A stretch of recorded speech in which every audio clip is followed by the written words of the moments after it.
Alright, we've won the roll. We're going to play first. One comment on that last game, I was mistaken about how Ichor Claw Mirror's trigger worked. I've always assumed it got +2/+2 for each blocker, so there was really no point in gang blocking it.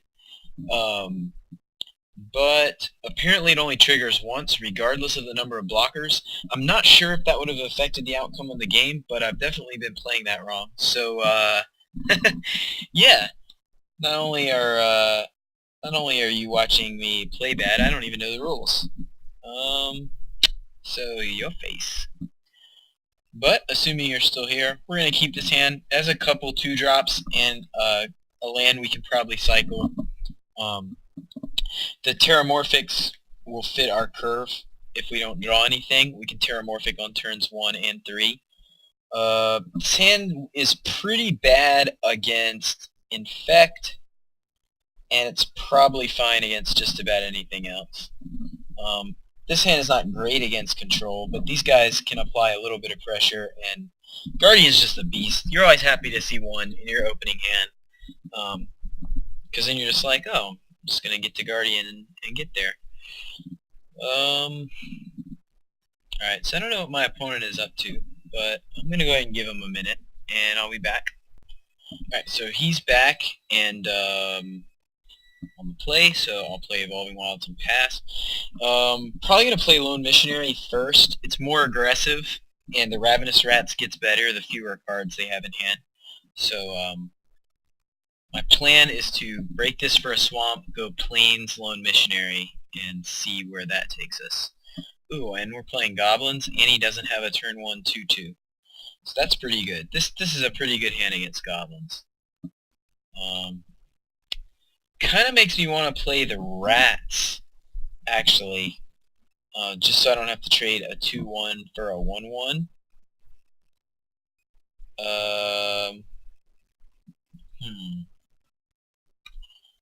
Yeah, let's do that.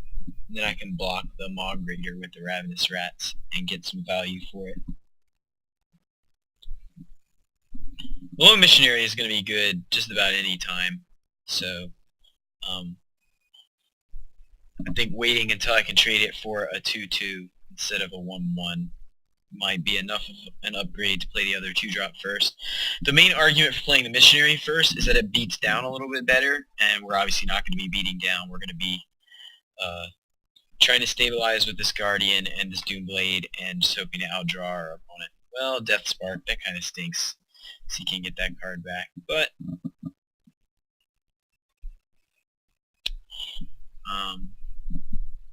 yeah. So, this matchup is drastically different on the play. You just get so much more time to set things up and make your drops. Because this deck's 3 drops measure up pretty good with Goblin's 2 drops, and your 2 drops are okay with their 1 drops. So when you're on the play, you're kind of just on the level. And then, of course, obviously the late game is insane. Yeah, that's getting Doombladed. That is getting Doombladed now. And we'll just take the free time walk. There's nothing better to Doomblade than a 3/3 in a Goblin's deck. And we're not attacking, even though we could because he didn't sacrifice it. We'd rather be ready to block. Drawing the untapped land means that we're guaranteed to hit Guardian this turn, so we can crack Terramorphic for a swamp and then play Guardian, and we should be all but set. Did get his Death Spark back, which is a little annoying, but I don't think it's going to matter. If he wants to Death Spark Ravenous Rats and attack us for 1, then I think I'm just fine with that. Alright, so I don't know what's in his hand. Obviously he's a little bit light on land, but he hasn't played a lot of creatures, so I'm not sure that I really care too much. This is a lot of land to draw, though. I'll be happy to cycle this Baron more, hopefully draw into some action. This ought to stop him from playing for a while. And in fact, if he doesn't add significantly to his side of the board, I'm going to start beating down with Guardian to shorten the game up. Because when he finally draws land and unlocks those cards in his hand, I don't want to be beaten down by whatever they are. So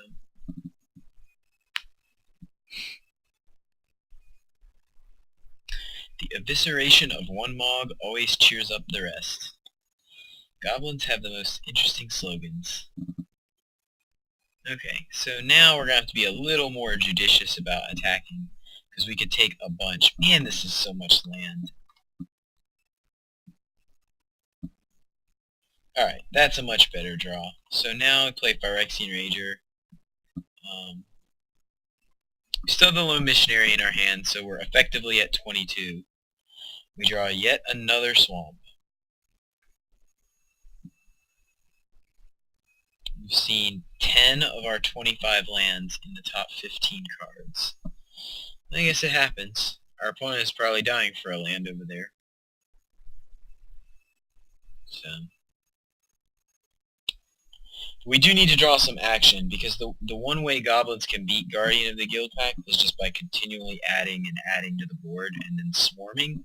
That's actually the only way they can beat it. So we don't want to give them time to do that. Goblin Matron. Alright. Accepted. Is he getting a Sparksmith? Probably.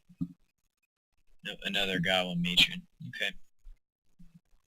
Well, we're giving him plenty of time if he wants to chain matrons together, because we are drawing just lands. Okay.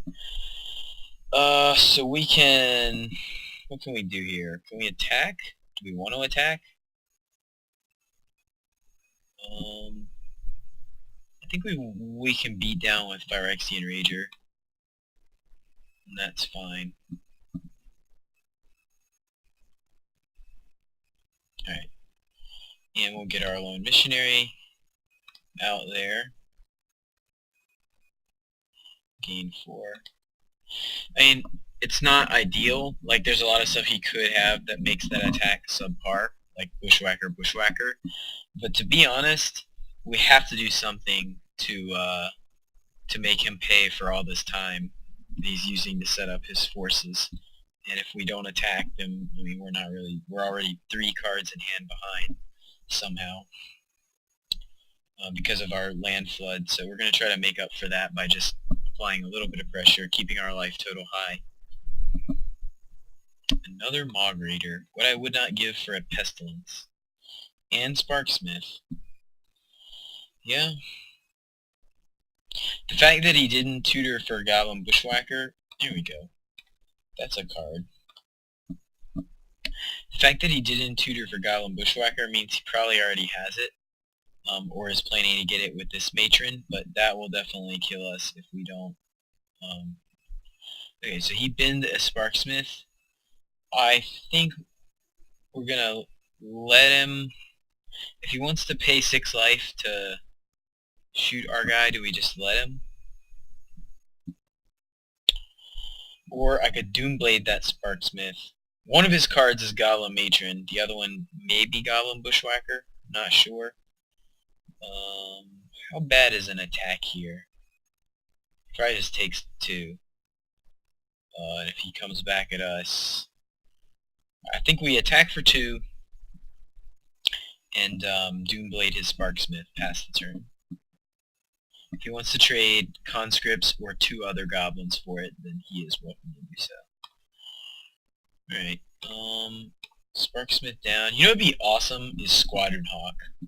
Squadron Hawk is not great against goblins, but this would be one time where it would be really good, because it would let us flood the board and protect from Goblin Bushwhacker. Maybe I'm not giving Death Spark its proper due. Because, like, I killed his Sparksmith, but now he can kill my Lone Missionary. That seems pretty good. Like, that's a free card for him. I don't know.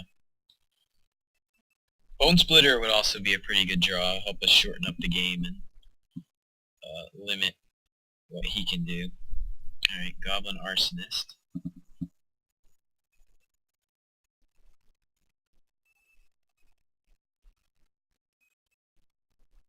Or plains. You know, a 12th land. That's also what or 11th land. That's also what I hope to see. Yeah, I guess I just pass and wait around for him to kill me. It's very discouraging. I am at a high life total, but one bushwhacker here can do a substantial amount of damage. If he does have it. Alright, so he gets me there.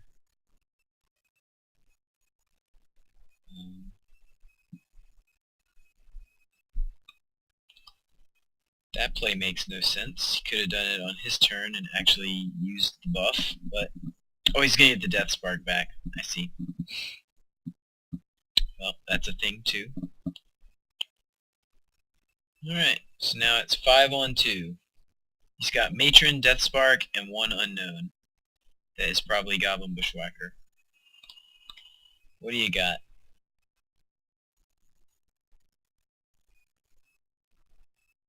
Another Goblin Matron. Alright, sure.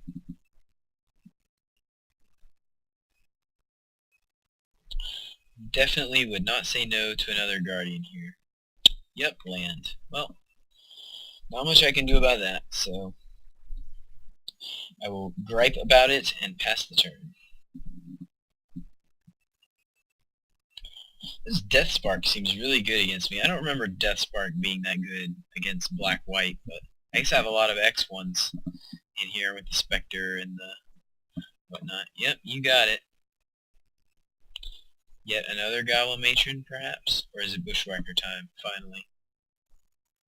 Alright, it is Bushwhacker time.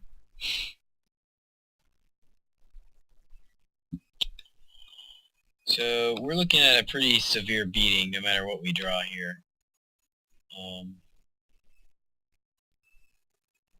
Alright, Swamp. Yes, just 10 more to go. I can mail them in with 3 proofs of purchase and get a board sweeper. This is a disappointing game. We really did not draw very much at all.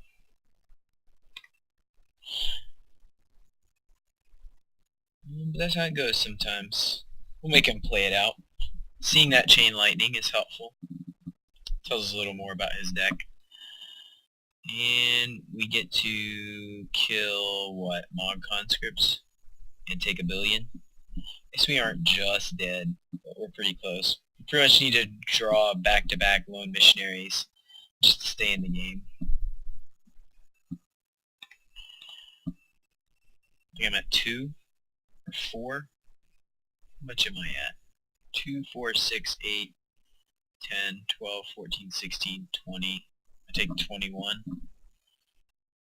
Oh, 20. Okay.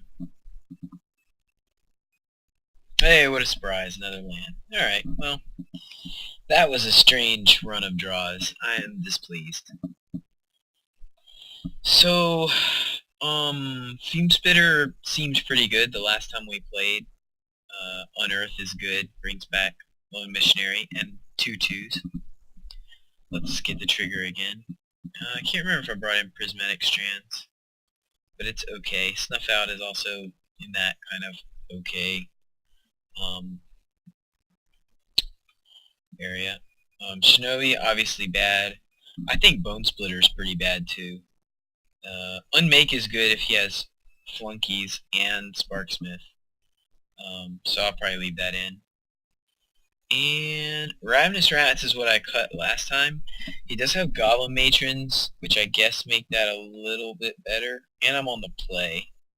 So, yeah, on the play I think Snuff Out is not as good. And I'll just do these 4 for those 4. And we'll give that a try.